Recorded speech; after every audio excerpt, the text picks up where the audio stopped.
برای 300 پلیس زن در کابل 10 بلاک رهایشی ساخته می شود. در ساخت این بلاک ها 120 میلیون دلار به مصرف می رسد که از سوی ماموریت حمایت قاطع در افغانستان پرداخت می شود.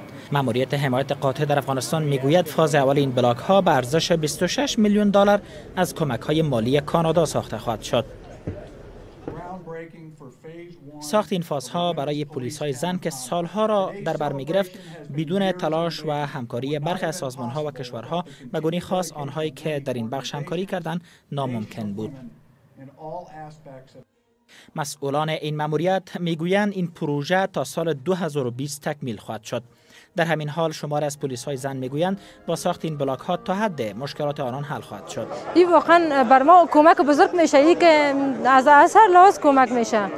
فعلا ما که ماش میگیریم یک مقدارش به پول کرایه خانه میتیم، یک مقدارش به مصرف خانه. این واقعا تشکری خاص میکنم از کسایی که پروژه را پیش بردن. اولی که به وقت زمان میتونن اونا به آرامش کامل بتونن به وظیفه خود ادامه بدن و از طرف دیگه اینا میتونن که پا بر جا باشن، یعنی که دائمی باشن در همین مسلک. در حال حاضر بیش از 3000 زن در صفوف پلیس افغانستان ایفای وظیفه می کنند. وزارت داخله و ماموریت حمایت قاطع میگویند این پروسه در آینده نیز دوام خواهد کرد.